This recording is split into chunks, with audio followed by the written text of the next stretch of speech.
Next চলে যাবো mechanism of DNA রেপ্লিকেশনে। Process of DNA replication involves a number of steps. Each step is governed by a specific enzyme. More than a dozen enzymes and protein factors control DNA replication. Obviously, এখন already দেখা গেল আমাদের কতগুলো enzyme নিয়ে। আর protein ফ্যাক্টরের ব্যাপারে you have not studied, I already told you যে DNA রেপ্লিকেশনে শুধুমাত্র এনজাইম নয়, নিউক্লিওটাইড নয়, আরও অনেক জিনিস আছে যেগুলো ডিএনএ রেপ্লিকেশনকে ফেসিলিটেট করে। বাট অত পড়ার না আমাদের টাইম আছে, না তোদের টাইম আছে, না অত সিলেবাসে আছে। We are just going to study about the main enzymes over here. তো অনেক প্রোটিন ফ্যাক্টরসও রিকোয়ার্ড হয় ডিএনএ রেপ্লিকেশনের জন্য। আচ্ছা, অরিজিন অফ রেপ্লিকেশনের ব্যাপারে পড়তে হবে। This you have already studied about in the chapter of biotechnology. মনে আছে ORI বলতাম আমরা, ORI, origin of replication. Origin of replication থেকে রেপ্লিকেশনটা স্টার্ট হতো, you have already studied about it. ঠিক আছে, you have already studied about it. Origin of replication থেকে স্টার্ট হতো। তো replication begins at a particular spot called origin of replication or ORI. Bacterial and viral DNA has a single origin of replication.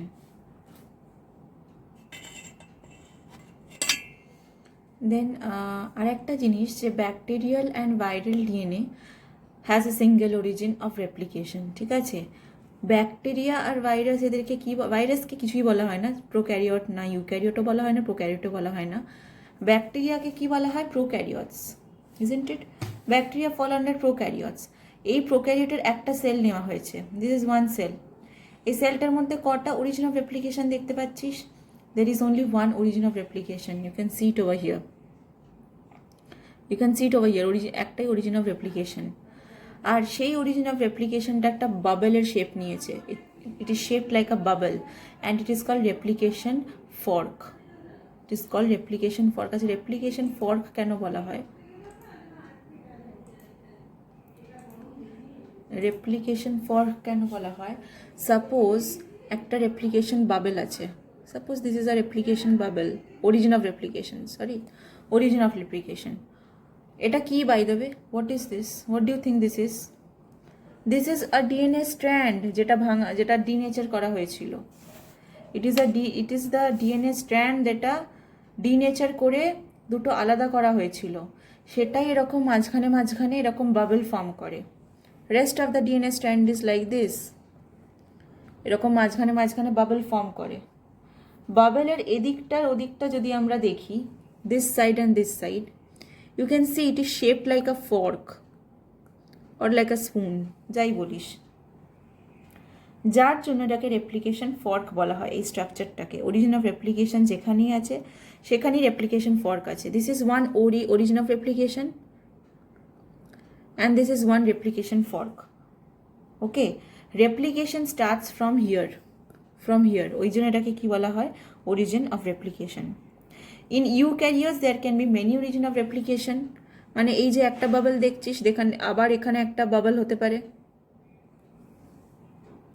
But in prokaryotes there is only one origin of replication. যদি এটা একটা bacterial sell হয়, তাহলে একটাই এখানে origin of replication হবে। এখান থেকে শুরু হবে তোর কি? রেপ্লিকেশন। ঠিক আছে, so it functions as a single replicating unit of replicon.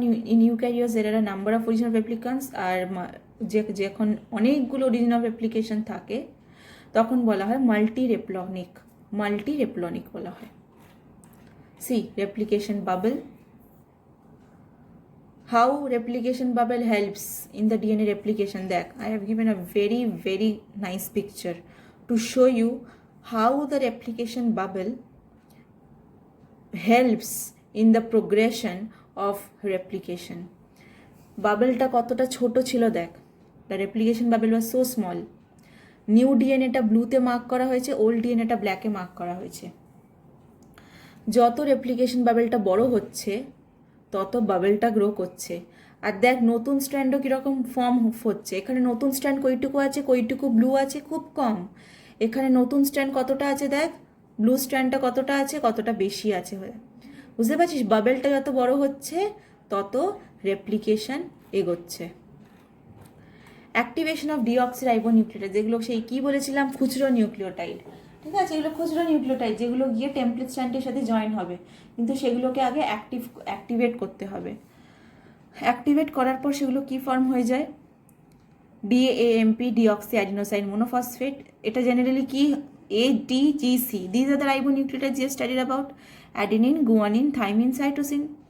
এর সাথে ফসফেট জুড়ে যাচ্ছে, ওই জন্য AMP GMP একটা ফসফেট জুড়ছে, ওই জন্য monophosphate, one phosphate is joining, তাই monophosphate. So DAMP is deoxy adenosine monophosphate, DGMP হচ্ছে ডিঅক্সি গুয়ানোসাইন মোনোফসফেট, DCMP হচ্ছে ডিঅক্সি সাইটিডিন মোনোফসফেট, DTMP হচ্ছে deoxy thymidine monophosphate. They are first phosphorylated and changed to active forms which have 3 phosphate residues instead of 1. তো প্রথমে একটা phosphate add হলো, এখানে প্রথমে একটা ফসফেট অ্যাড হলো, ওই জন্য কি বলা হচ্ছে, মোনোফসফেট। নেক্সট ওদেরকে অ্যাক্টিভ করার জন্য 3টে ফসফেট অ্যাড হয়ে যাচ্ছে ইনস্টেড অফ 1, মানে আরও 2টো ফসফেট অ্যাড হয়ে যাচ্ছে। যেমন ATP তোরা পড়েছিস, what is ATP, currency of energy, আমাদের বাড়িতে এনার্জি কে দেয়, ATP। তো অ্যাডিনোসাইন ট্রাইফসফেট বলা হয়। কটা ফসফেট থাকে, 3টে, এদেরকেও অ্যাক্টিভ করার জন্য 3খানা ফসফেট অ্যাড করতে হচ্ছে। অ্যাড করার পর কীরকম লাগছে এদেরকে দেখতে, শুধুমাত্র অ্যাডিনিন বলা হচ্ছে না, অ্যাডিনোসিন ট্রাইফসফেট বলা হচ্ছে, গুয়ানোসিন ট্রাইফসফেট বলা হচ্ছে, সাইটিডিন ট্রাইফসফেট, থাইমিডিন ট্রাইফসফেট। কিভাবে অ্যাক্টিভ হচ্ছে দেখ, প্রথমে একটা ফসফেট ছিল, ওই জন্য MP মোনোফসফেট, একটা ফসফেট ছিল, ওই জন্য মোনোফসফেট, DAMP, DGMP, DCMP, DTMP। এদের সাথে আরও 2টো ফসফরিক অ্যাসিড অ্যাড হচ্ছে, কটা, 2টো, একটা তো অলরেডি ছিলই, আরও 2টো ফসফরিক অ্যাসিড অ্যাড হচ্ছে, সেখান থেকে আরও 2টো ফসফেট বেরিয়ে আসছে, একটা ফসফেটের সাথে এই 2টো ফসফেট অ্যাড হচ্ছে, হয়ে যাচ্ছে ট্রাইফসফেট। ঠিক আছে, নেক্সট এই যে অ্যাক্টিভেশন হচ্ছে সেটার জন্য 2টো কাজ আমাদের মিটে যাচ্ছে। Deoxyribonucleotide triphosphate serve dual purpose. In addition to acting as substrate they provide energy for polymerisation reaction. যে শুধুমাত্র সাবস্ট্রেট হিসাবেই কাজ করছে না। আচ্ছা সাবস্ট্রেট কী রে, what is substrate, enzyme substrate এসব পড়েছিস। সাবস্ট্রেট মানে যেটার ওপর এসে কোনো এনজাইম কাজ করে, যেটার ওপর এসে কোনো এনজাইম কাজ করে। তো এই যে খুচরো নিউক্লিওটাইডগুলো আছে, যে খুচরো nucleotide,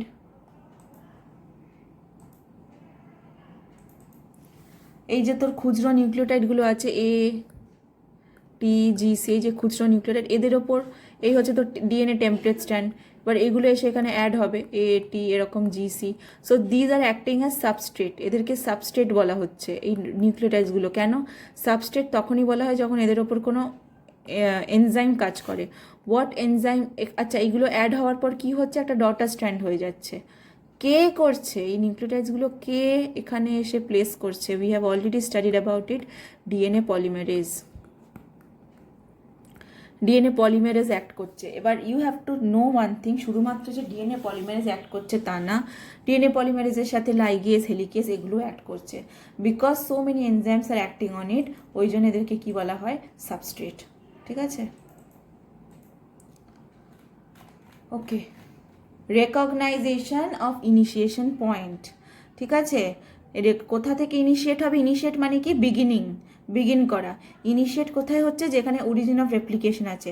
so you have to recognise, মানে you don't have to recognise, the cell needs to recognise, DNA polymerase needs to recognise যে কোথা থেকে শুরু হবে, রেপ্লিকেশনটা শুরু কোথা থেকে হবে, সেটাকেই বলা হবে অরিজিন অফ রেপ্লিকেশন। ঠিক আছে, আনওয়াইন্ডিং অফ ডিএনএ আমি অলরেডি বলেছি কীরকম থাকে, হেলিক্স স্ট্রাকচার, পাকিয়ে থাকে। তো সেটাকে প্রথমে খুলতে হবে, I already talked about this one. কে খোলে, হেলিকেজ। ঠিক আছে, কোথায় খোলে, অরিজিন অফ রেপ্লিকেশনে খুলতে শুরু করে, যেখানে সেখানে কি খুলতে পারবে। আমাদের DNA স্ট্র্যান্ড কত লম্বা, তোদের কোনো আইডিয়া আছে, অনেক লম্বা। DNA মানে কি, ক্রোমোজোমের ছোট ছোট পোর্শনই তো DNA।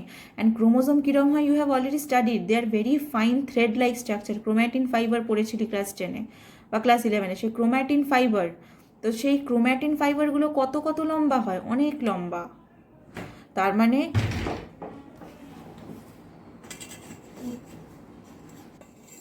সো কোনো পার্টিকুলার পয়েন্টে হতে হবে যেখান থেকে শুরু হবে। সো এই হচ্ছে আমার অরিজিনাল ডিএনএ ডাবল হেলিক্স, ঠিক আছে। আফটার দে আর ডিনেচার, মাঝখানে হাইড্রোজেন বন্ডগুলো ভেঙে যাওয়ার পর ডিএনএ স্ট্র্যান্ড ধর একটা এরকম হয়ে গেল, one DNA strand became like this and another strand became like this। যাই হোক, এইখানে একটা পার্টিকুলার জায়গা থাকবে যেটাকে অরিজিন অফ রেপ্লিকেশন বলা হবে। ওকে, সো অরিজিন অফ রেপ্লিকেশন যেখানে হয় সেখানে একটা বাবেল ফর্ম হয়। সো সেই বাবেলটা কীরকম দেখতে লাগবে? The bubble will be like this.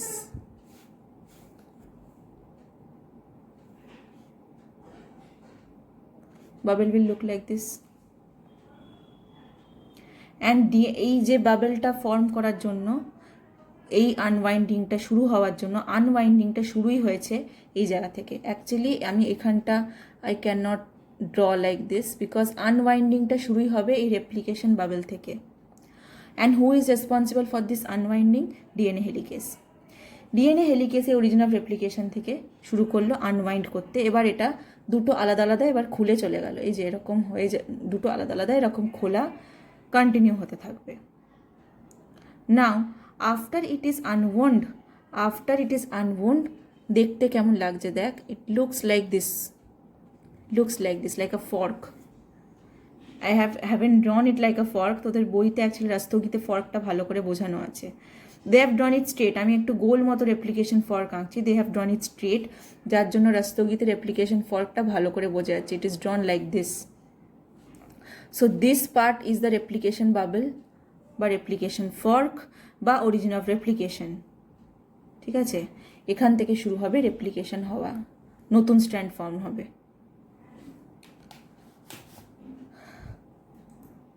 So enzyme helicase unwinds acts over the ori site. কোথা থেকে শুরু হবে আনওয়াইন্ডিং? ওরি সাইটে অ্যাক্ট করবে। Unwinds the two strands of DNA by destroying hydrogen bonds. Unwinding of DNA molecule into two strands results in the formation of Y-shaped structure called replication fork. DNA A, DNA B, DNA C are also responsible for this event. DNA A, DNA B, DNA C এর ব্যাপারে ডিটেলসে পড়া দরকার নেই, just নামটা মনে রাখলেই হবে, ঠিক আছে। Now this is the replication fork which actually looks like a replication fork. এই জায়গাটাকে দেখ লেখা আছে, it is called replication fork over here. Why is it called replication fork? But it it looks like a fork over here. And this is the replication bubble. যেখান থেকে দেখ replication শুরু হয়েছে। নতুন স্ট্র্যান্ডটা is denoted by red. The new strand is denoted by red the new strands are red in color. So these new strands, এই নতুন স্ট্র্যান্ডগুলো কিন্তু এখান থেকে ফর্ম হতে শুরু করেনি। Has it started forming from here? It hasn't started forming from here. এখান থেকেই কিন্তু রেপ্লিকেশন শুরু হয়েছে। Why? Because এটা রেপ্লিকেশন ফর্ক বা অরিজিন অফ রেপ্লিকেশন। যেখানে অরিজিন অফ রেপ্লিকেশন থাকবে সেখান থেকে রেপ্লিকেশন শুরু হবে। ওকে, এখানে আরও কটা জিনিসের ব্যাপারে বলা আছে। প্রোটিন ফ্যাক্টরের কথা বলা আছে। The exposed single strands are stabilised with the help of single strand binding protein. I already told you যে স্ট্র্যান্ডকে সেপারেট করার পর ওদের মধ্যে একটু টেনশন চলে আসে। সেই টেনশনটা রিলিজ করার জন্য ওদের অনেক এনজাইম, অনেক প্রোটিন হেল্প করে। একটা তো আমি অলরেডি বলে দিয়েছি, ডিএনএ টোপো আইসোমেরেজ। টোপো আইসোমেরেজের কথা অলরেডি বলেছি, how it helps in the releasing of that tension. আর একটা এখানে প্রোটিনের দরকার পড়ে, যেটা স্টেবিলাইজ করে এই দুটো স্ট্র্যান্ডকে। দুটো স্ট্র্যান্ড এখানে কিন্তু একসাথেই আছে, they have not unwound over here. এখানে কিন্তু কয়েলিংটা খোলেনি, কয়েলিং খুলতেই শুরু করেছে এখানে, যেখানে রেপ্লিকেশন বাবেলটা আছে বা অরিজিন অফ রেপ্লিকেশনটা আছে। এই খোলার জন্য আরেকটা প্রোটিন দরকার পড়ে, সিঙ্গেল স্ট্র্যান্ড বাইন্ডিং প্রোটিন। কি বলা হয়? Single strand binding protein. Due to unwinding আর supercoiling gets developed. I already told you, unwind হচ্ছে বলে একটা হঠাৎ করে একটা কয়েলিং ডেভেলপ করে যায়। এই কয়েলিংটা কিন্তু একটা ধরনের টেনশন, সেই টেনশনটা রিলিজ হয় বাই এনজাইম টোপো আইসোমেরেজ। প্রোক্যারিওটসে কিন্তু ডিএনএ টোপো আইসোমেরেজ বলে কোনো আলাদা করে কোনো এনজাইম নেই। প্রোক্যারিওটসে টোপো আইসোমেরেজের কাজটা কে করে? অন্য একটা এনজাইম, যেটাকে বলা হয় ডিএনএ জাইরেজ বা ডিএনএ গাইরেজ, যাই বলিস। ডিএনএ গাইরেজের মধ্যে টোপো আইসোমেরেজ অ্যাক্টিভিটি আছে। ডিএনএ টোপো আইসোমেরেজ বলে যে এনজাইমটা, সেটা ইউক্যারিওটসে আছে, ঠিক আছে। এবার আরএনএ প্রাইমার লাগবে। RNA primer I already told you, RNA primer কিসের জন্য লাগে? সি ইন দিস স্ট্রাকচার, এখানে দেখ ভালো করে নিজেদের ছবি, আমি যে পিডিএফটা যে খুলে রেখেছি সেটা ভালো করে দেখ। এখানে হালকা একটু গ্রিন কালারের আরএনএ প্রাইমার দেখতে পাবি। দ্য রেড ইজ শোয়িং, রেডটা দেখাচ্ছে, রেডটা হচ্ছে তোর নতুন strand. The red colour is depicting new strand, কিন্তু রেড কালার থেকে কিন্তু শুরু হয়নি, শুরু হয়েছে কি থেকে? গ্রিন থেকে। বিকজ ইউ হ্যাভ স্টাডিড যে ডিএনএ পলিমারেজ স্টার্ট করতে পারে না, বিগিনটা আরএনএ প্রাইমারকে করতে হয়। আরএনএ প্রাইমার প্রথমে গিয়ে লেগেছে, লাগার পর পলিমারেজ কি করেছে? নতুন নিউক্লিওটাইডগুলোকে গিয়ে অ্যাড করেছে। কিন্তু আরএনএ প্রাইমারটা তো আগে বানাতে হবে, সেই আরএনএ প্রাইমারটা বানাবে কে? Primase. At the free 3' end of one strand and fork end of the second strand, a small strand of RNA is synthesized with the help of DNA-dependent enzyme RNA polymerase or primase. ঠিক আছে, কোন তোকে দেখতে হবে 3' end না 3' end না 5' end, সেটা কিন্তু মনে রাখতে হবে। ডিএনএ প্রাইমার কোথায় কাজ করে? ডিএনএ প্রাইমার অলওয়েজ কাজ করে 5' end থেকে, নিউ স্ট্র্যান্ডের 5' end, নিউ স্ট্র্যান্ডের 5' end।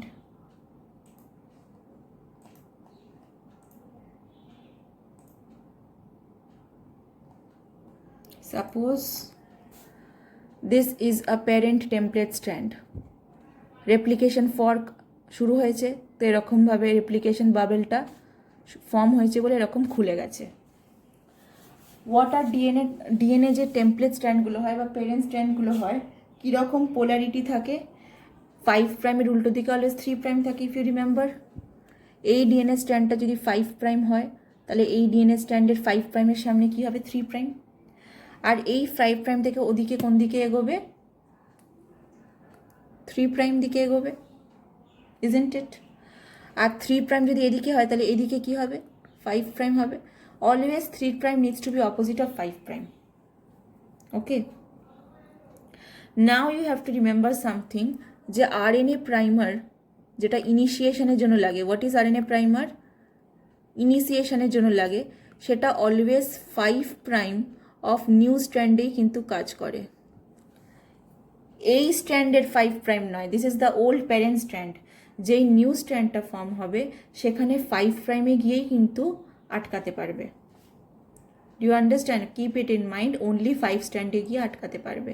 তাহলে আমাকে 5 স্ট্র্যান্ড খুঁজতে হবে, সেখানে গিয়ে আমি আরএনএ প্রাইমারটা লাগাতে পারবো, সেখানে গিয়ে আরএনএ প্রাইমার লাগাতে পারবো।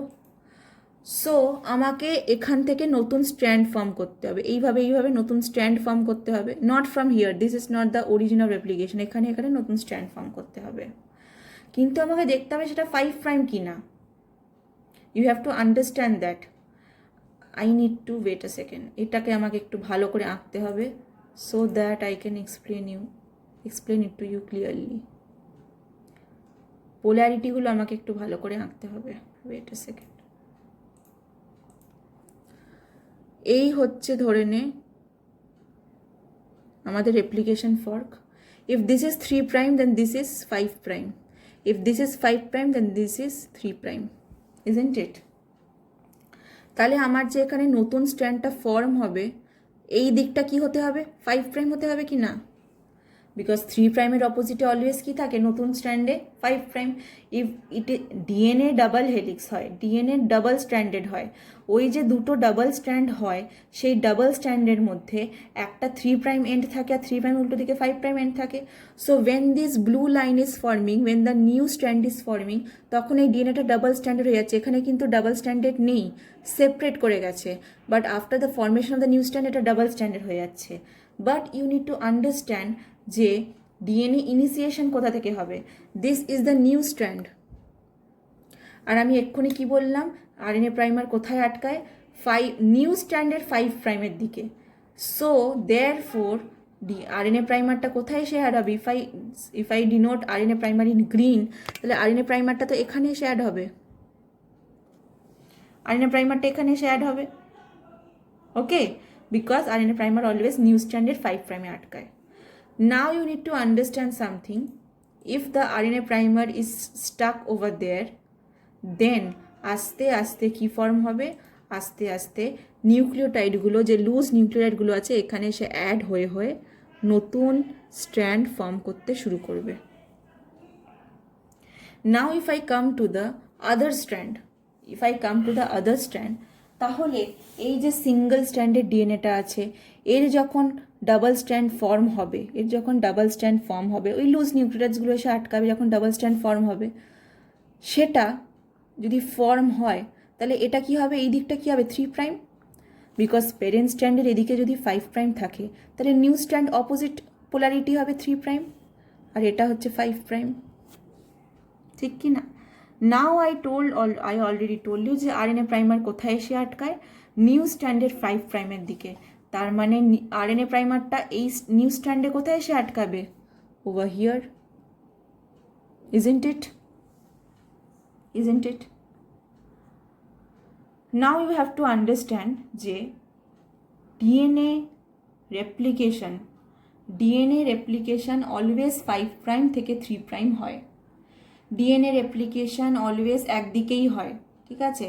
If I told you to walk from home to school, that is my rule, যে তোকে হোম থেকে স্কুলই হেঁটে যেতে হবে, you can not walk back from school to home, maybe that is the rule, how it works. Over here also এটা একটা destination থেকে আর একটা ডেস্টিনেশনে যায়, 3' থেকে কোনো জিনিস ওরা বিল্ড করতে পারে না। 3' থেকে কোনো জিনিস যদি বিল্ড করতে না পারে, দেন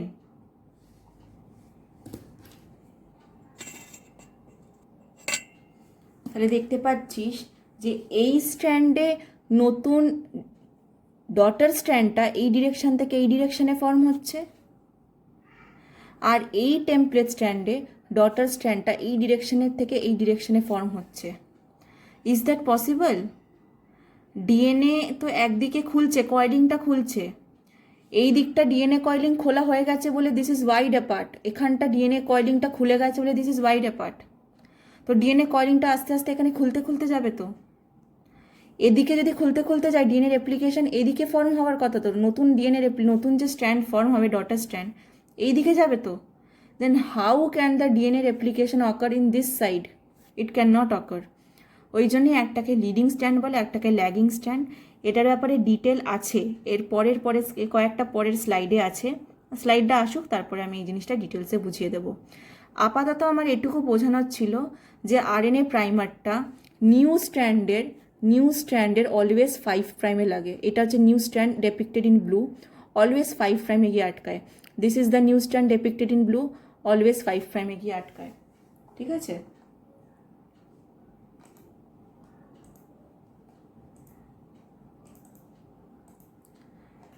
ওকে, সো নেক্সট হচ্ছে,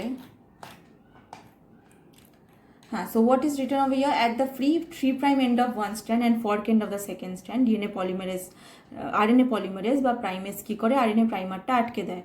আরএনএ প্রাইমারটা 4 to 12 নিউক্লিওটাইডস লং। অ্যাকচুয়ালি আরএনএ প্রাইমার আরও লম্বা হতে পারে, লম্বা হতে পারে, 10টা থেকে 60টাও হতে পারে, it's not always so small. RNA primer functions at 5' end of the new strand. এটা কিন্তু কোয়েশ্চেন আসতে পারে যে আরএনএ প্রাইমার কোন পোলারিটিতে ফাংশন করে, কোন দিকে ফাংশন করে, 5'-এ ফাংশন করে। If you see in green, এখানে 5'-এর দিকে গ্রিন কালারের আরএনএ প্রাইমার আটকে আছে, আর এখানেও 5'-এর আরএনএ প্রাইমার, গ্রিন কালারের আরএনএ প্রাইমার 5'-ই আটকে আছে, এখানে 5'টা লেখা নেই। বাট ইউ ক্যান অ্যাজিউম যে এই দিকটা যদি 3' হয় তাহলে এই দিকটা তো 5'ই হবে, সেটা তো দেখেই বোঝা যাচ্ছে, ঠিক আছে? It provides 3 OH group for joining of DNA nucleotides. ওর আরএনএ প্রাইমারের একদিকটা খোলা থাকে যেটাতে OH গ্রুপ থাকে, সেখানটায় এসেই নতুন যে লুজ নিউক্লিওটাইডসগুলো আছে সেগুলো এসে আটকে যায়, ঠিক আছে? আচ্ছা, facts about RNA primer and primase আমি এটাতে যাচ্ছি না, আমি অলরেডি এক্সপ্লেন করে দিয়েছি, এটা জাস্ট বোঝার জন্য দিয়েছি। If you find it difficult বা কোনো যদি কিছু বুঝতে না পারিস আমাকে জিজ্ঞেস করে নিস, this is just for explanation purpose, এত বড় আনসার কিন্তু লিখতে হবে না। আচ্ছা, base pairing we already no, দুটো ডিএনএ স্ট্র্যান্ড যে সেপারেট করে গেছে, কোথায় সেপারেট করেছে? রেপ্লিকেশন ফর্কের সেপারেট করেছে। এবার কি অ্যাটাচ করবে? যদি অ্যাডিনাইন থাকে উল্টো দিকে টি অ্যাটাচ করবে, যদি থাইমিন থাকে উল্টো দিকে এ অ্যাটাচ করবে, সাইটোসিন থাকলে অলরেডি উল্টো দিকে জি, আর গুয়ানিন থাকলে উল্টো দিকে সাইটোসিন। ঠিক আছে, এই অ্যাটাচ করার কাজ কাদের? DNA polymerase 3। You have already studied যে প্রোক্যারিওটে 3 ধরনের ডিএনএ পলিমারেজ হয়, 1, 2, 3। ডিএনএ পলিমারেজ 3 এর হচ্ছে এই কাজটা। ঠিক আছে, আর একটা এনজাইম আছে পাইরোফসফেটেজ, যে ফসফেটগুলো রিমুভ করতে থাকে। ঠিক আছে, ফসফেটগুলো রিমুভ করতে থাকে ওয়ান্স দে আর অ্যাটাচড। এই যে ডিএটিপি টি এর উল্টো দিকে অ্যাটাচ হবে, তো অ্যাটাচ হওয়ার পর অ্যাটাচ করার পর, এটা অলরেডি আগে পড়েছিস যে কী করে ফসফেটগুলো জুড়ে জুড়ে ওদেরকে অ্যাক্টিভেট করা হয়। যখন ওটা অ্যাটাচ হয়ে যায় তখন দুটো ফসফেট বের করে নেওয়া হয়, বের করে নিয়ে মোনোফসফেট স্টেটে আবার নিয়ে চলে যাওয়া হয়। ঠিক আছে, এই যে মোনোফসফেট স্টেট হয়ে গেল, এই যে দুটো ফসফেট বেরিয়ে গেল, সেই ফসফেটে তো প্রচুর এনার্জি আছে। সেই এনার্জিটা কোথায় দরকার পড়লো? হাইড্রোজেন বন্ড ফর্ম করার জন্য। কোথায় হাইড্রোজেন বন্ড ফর্ম করবি? ওই যে নতুন দুটো স্ট্র্যান্ড ফর্ম হলো তাদের মধ্যিখানে। একটা তো প্যারেন্ট টেমপ্লেট স্ট্র্যান্ড আছেই, তার পাশে তো ডটার স্ট্র্যান্ড অ্যাড করেছিসই। এবার তুই ডটার স্ট্র্যান্ড আর প্যারেন্ট স্ট্র্যান্ডের মধ্যে মধ্যে হাইড্রোজেন বন্ড ফর্ম করতে হবে যাতে দুজনে আটকে যায়। সেই হাইড্রোজেন বন্ড ফর্ম করার জন্য এনার্জি লাগবে। সেই এনার্জিটা কোথা থেকে আসবে? এই ফসফেটগুলো বেরিয়ে গিয়ে। এই দেখ, যেগুলো এটিপি হয়ে গেছে, যেগুলো মনে আছে তো, সে এটিপি হয়ে গেছিল, এটিপি, জিটিপি, সিটিপি। এখানে এটিপি মানে ওই এটিপি না, কারেন্সি অফ এনার্জি নয়, অ্যাডিনোসাইন ট্রাইফসফেট, আর ওটাও অ্যাডিনোসাইন ট্রাইফসফেট। কম্পাউন্ডটা একই, but I am not teaching currency of energy over here. কম্পাউন্ডটা সেমই।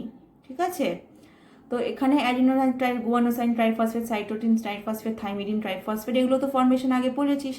পাইরোফসফেটেজ এদের ওপর ওয়ার্ক করবে, দুটো ফসফেট বেরিয়ে চলে আসবে, আর সবাই মোনোফসফেট হয়ে যাবে। কিন্তু তার সাথে কি রিলিজ হবে? এই এনার্জিটা রিলিজ হবে। এই এনার্জিটা দরকার পড়বে কিসের জন্য? হাইড্রোজেন বন্ড ফর্ম করার জন্য। ঠিক আছে,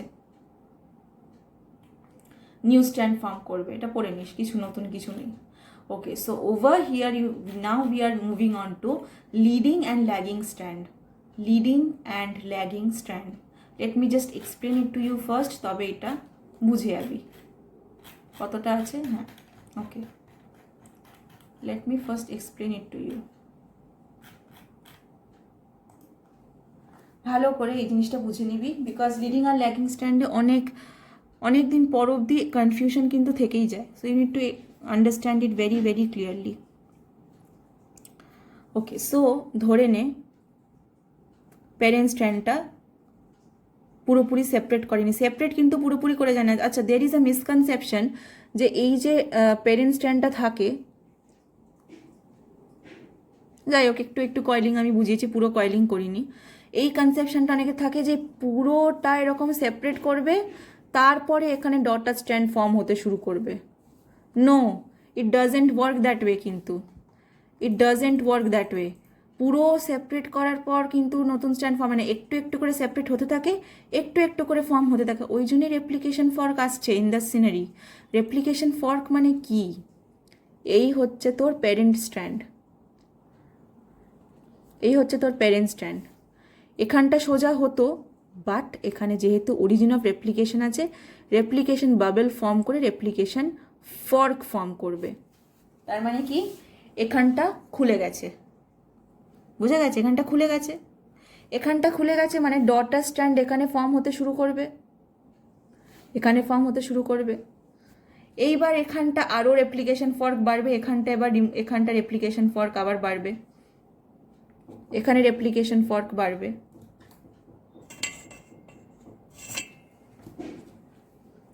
ফর্ক বেড়ে গেলে এখানটা আবার এরকম ফর্ক ফর্ম হবে, এখানটা আবার ফর্ক ফর্ম হবে। এই ফর্কটাই কন্টিনিউ হবে। It's not a fork actually. যে রাস্তগিতে যেরকম ওয়াই শেপড আছে, it is not Y shaped actually. Replication bubble কিন্তু গোলই দেখতে হয়। ওরা ফর্কের স্ট্রাকচার দিয়েছে এমন না যেরকম সোজা সোজা দেখতে হয়। আমি যে স্ট্রাকচারটা আগে বুঝিয়েছি ইউক্যারিওট আর প্রোক্যারিওটে, যেখানে বাবেল ফর্ম হচ্ছে, actually it works that way. তো যত এখানে ফর্কটা খুলছে তত ডটার স্ট্র্যান্ড এভাবে কন্টিনিউ হতে থাকবে, বোঝা গেছে? তো রেপ্লিকেশন ফর্কটা আস্তে আস্তে এদিকে খুলছে, ডটার স্ট্র্যান্ডও এদিকে ফর্ম হতে থাকছে, ডিএনএ রেপ্লিকেশন হতে থাকছে। তারপরে পুরোপুরি কি খুলে গেল? আগে কি পুরোপুরি আনকয়েল হয়ে গেল তবে কি ডটার স্ট্র্যান্ড ফর্ম হতে শুরু করলো? না, একটু খুলছে, একটু ডটার স্ট্র্যান্ড ফর্ম হচ্ছে। ওকে, নাও লিডিং আর ল্যাগিং স্ট্র্যান্ড কি?